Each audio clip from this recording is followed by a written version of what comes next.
right, we got some cloves. I just put that in the black salt, didn't I? Oops. Yeah, you kind of did. Well, it's a good thing we're here to make messes, right? Yeah.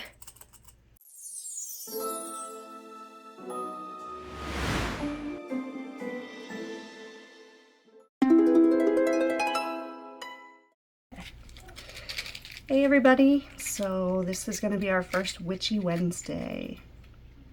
I did not think about that when I covered up the matchbox. I have nowhere to strike the match now. Hold, please. You why did you cover it? Because I didn't want the brand name showing. Okay, take two.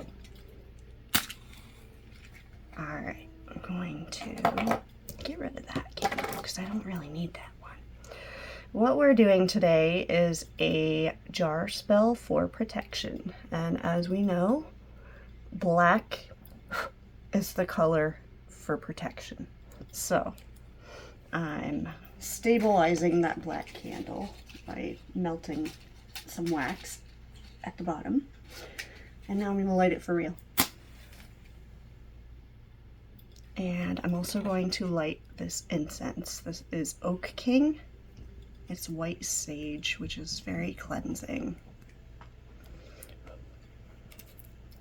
First thing that we are going to do is cleanse our working space and cleanse the tools that we are working with.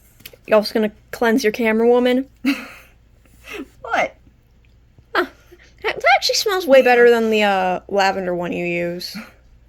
Or the sage. My daughter is helping me. Yeah, hi guys. I'm Ayla. I'm kind of the camera person for this video. Alright, I cleansed inside the jar. Cleanse, cleanse, cleanse, because we can never have too much cleansing. Alrighty, let's get to it. So, the black candle for banishment, protection, and grounding. Alright, now, yes, this isn't a garlic jar. I am aware of that. This is black salt. Oh yeah, didn't we work on that together? Yeah. You don't have to use black salt. You can really use any salt, but black has extra power. Mom, didn't we just dye that salt black? So the black salt absorbs negativity and it creates energetic boundaries. I'm sure there are some coworkers that you have that you could give some energetic boundaries to. Am I right? Okay. Next layer is cloves.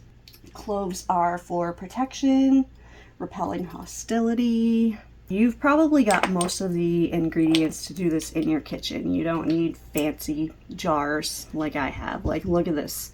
My cork isn't even coming out. All right, we got some cloves. I just put that in the black salt, didn't I? Oops. Yeah, you kind of did. Well, it's a good thing we're here to make messes, right? Yeah. Putting it in the jar this time, because that's where it's supposed to go. Next is rosemary. Rosemary is cleansing, it's good for clarity and spiritual defense.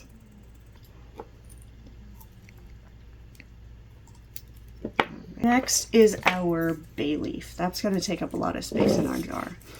You could write a sigil on it if you want to. I'm going to have a sigil making guide released on my site at some point, but for now I'm just going to write protection. Right? Bay leaves are very good for manifesting. So we wrote protection on, or protection on our leaf, and we're going to stuff that in the jar. Alright, now some crystals. I'm using amethyst, but you could also use obsidian or smoky quartz.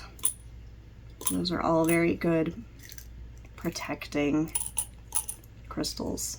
Now I'm going to put the lid back on, and I'm going to take some twine. Alright, so I'm just going to seal this up. Seal it, seal it, seal it.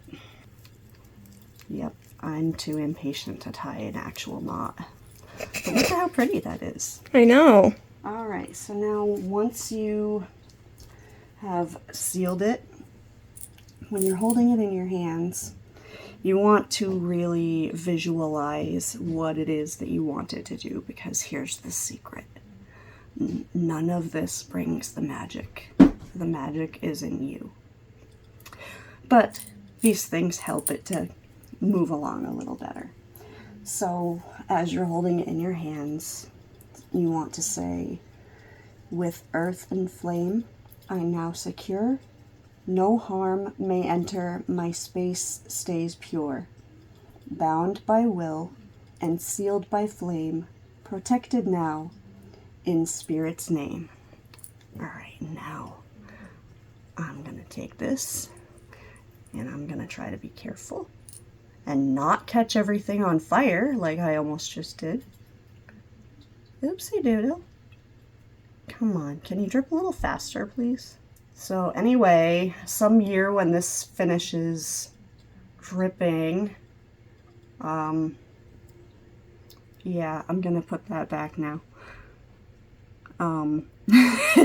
Anyway, so when the wax is dripping over the lid, you want to imagine that as a dark shield that is forming around you. So now I have this poorly tied jar that I'm going to finish tying, but you can leave it by your front door, you can carry it with you, you can do a bigger jar if you really want to, but I like having a small one because it's nice and portable. So anyway, let me know what you guys would like me to do next. Alright, stay spellbound.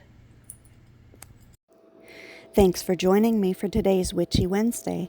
If you want to add this spell to your grimoire or start one of your own, I've got something special for you.